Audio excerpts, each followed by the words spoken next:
decided to take a little break from sanding fenders. It's my least favorite thing to do.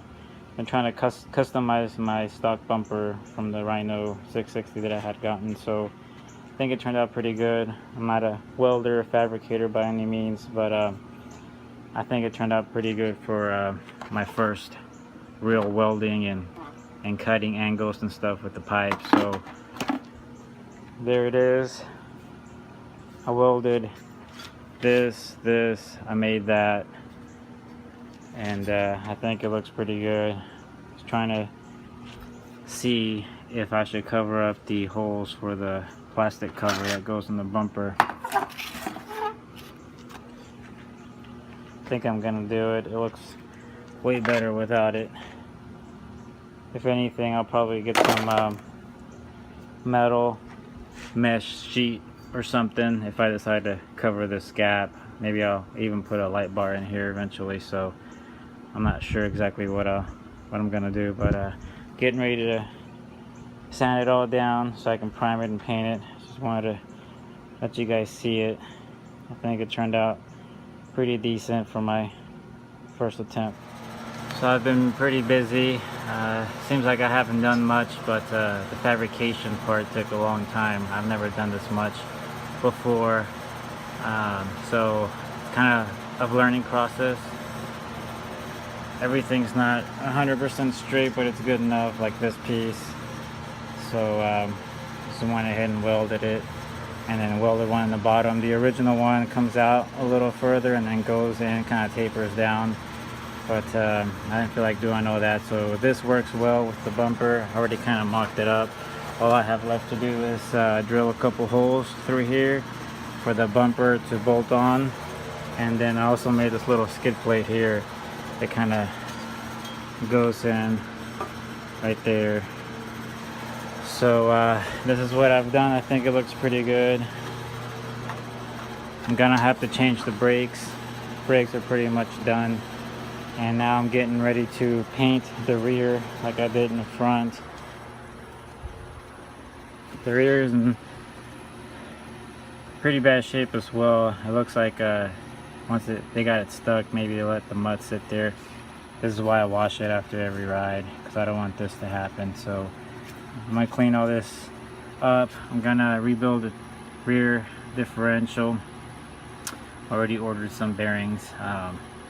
Because they packed it full of grease, and I can't get all the grease out, and all the seals are leaking anyway, so might as well order the bearings along with the seals. And on this side, I don't think they took very much care of this thing. It's missing those little cups that go on the ends, so I'm gonna have to order some of those.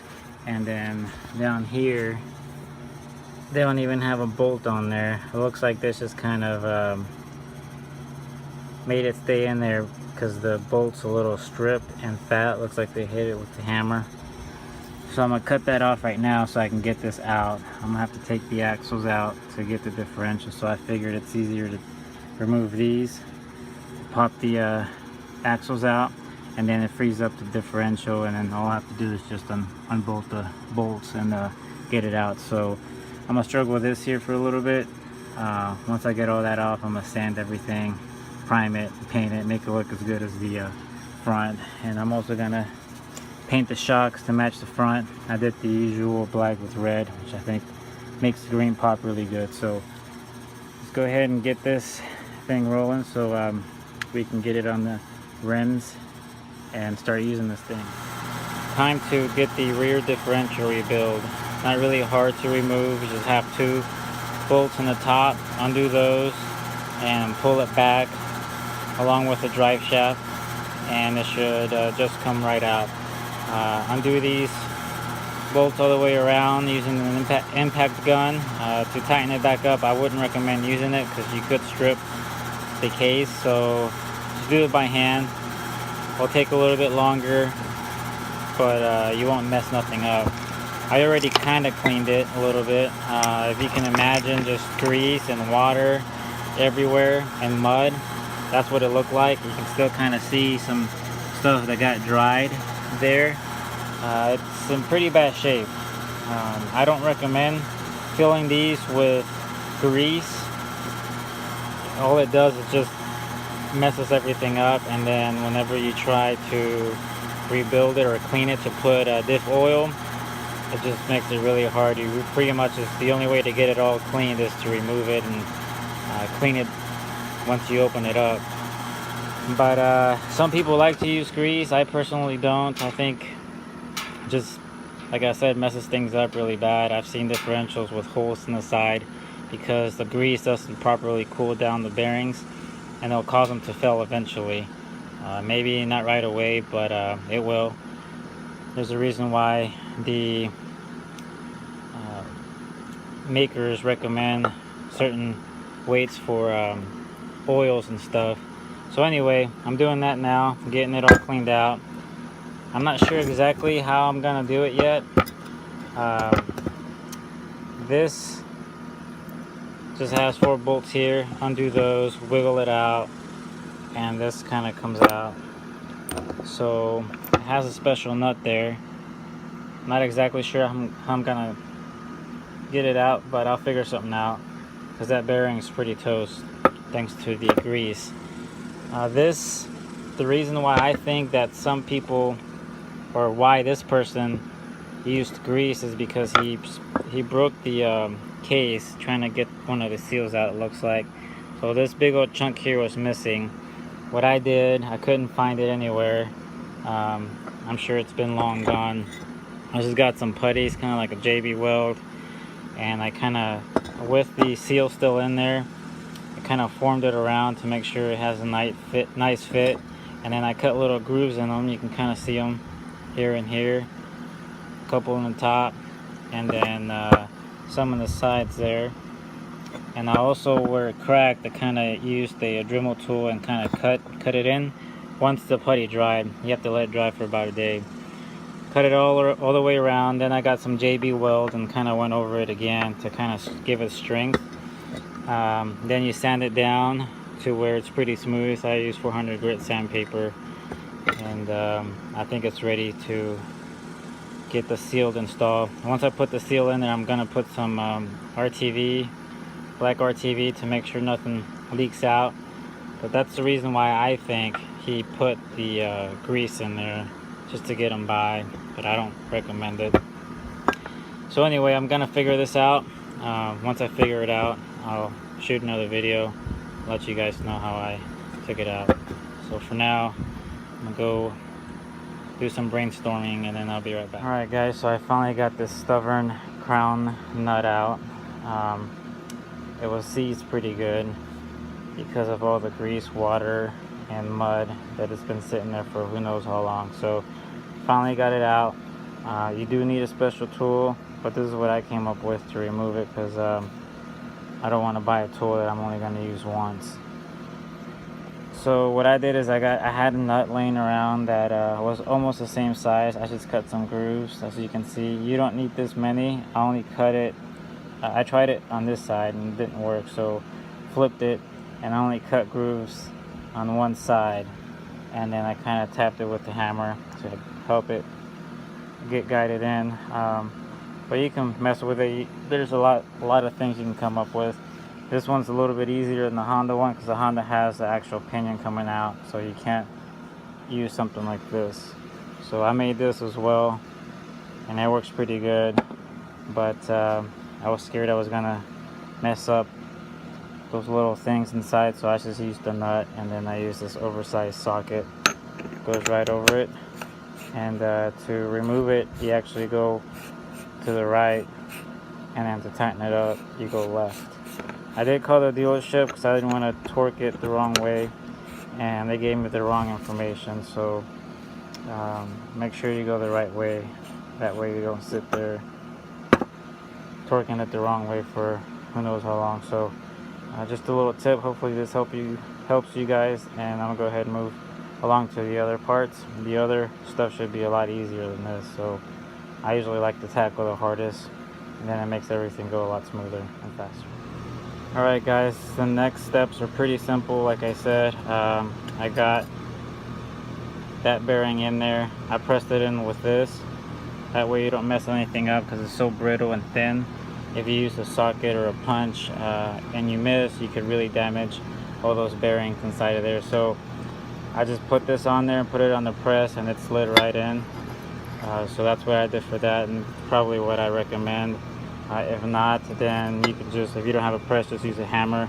Also, so these threads wouldn't get messed up, I put a socket in there to press it in, or if you want to hit it with a hammer, you can. This bearing here has two sides.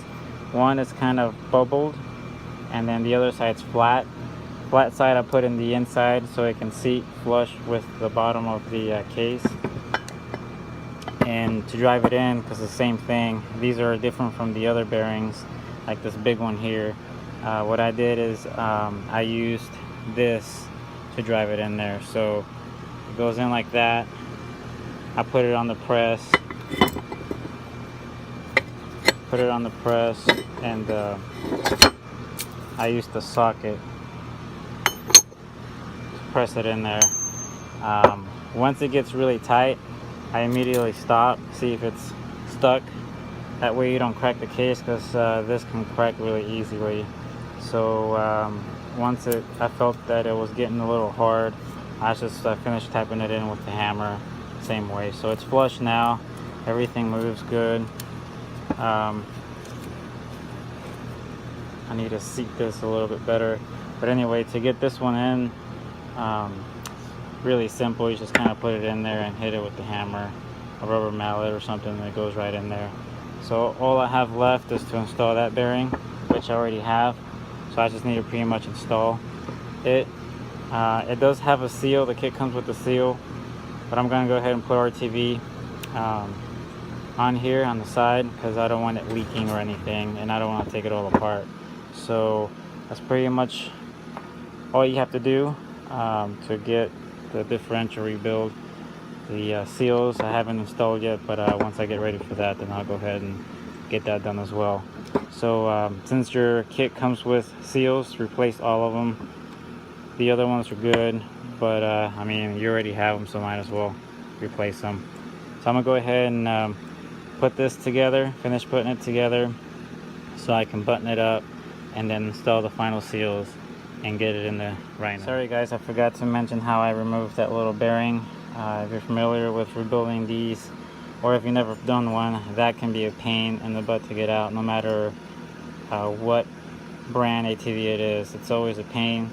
You're supposed to get a punch and punch it out through that little bitty hole, but it never works out to be as easy as they say. So what I did, I used this method before. Just get a piece of metal with the hole in it and put a long bolt through there, and you weld the nut to the bearing. The bearing's probably trashed anyway, so it doesn't have to be pretty weld. Just weld it on there and then put the nut, and then just torque it down with the wrench or a little torque wrench, or by hand, and it should come right out. So I've used this, like I said, plenty of times before, and it always works. So I just wanted to let you guys give you guys a little tip to help you guys remove it in the future. So I'm gonna go ahead and finish installing everything, check everything, make sure everything turns properly, and then finish installing the final bearing, which is already installed. Just make sure you put these little spacers back in there, and I already have everything buttoned up, and then just make sure you torque everything real nice and tight. I changed my mind about putting the RTV gasket maker in there, because you have to oil the seals anyway, so I decided just to trust the oil ring and hope for the best that it doesn't leak. But I'm gonna go ahead and finish this up and get it ready for its reinstallation on the Rhino. Alright guys, so I think this will probably be the last video I take before I actually finish the entire thing. I still have a bunch of little stuff to do. I'm doing the brakes right now, waiting for those to come in. Then I'm gonna go ahead and try to finish up the fenders. I sanded them down a little bit. They're still not perfect, so I'm gonna do it again until I can take all that white stuff out. So hopefully next time you see it, it'll all be complete. I did paint the roll cage repainted that. Still have some stuff covered. I think I'm gonna repaint this and make it look a little bit better.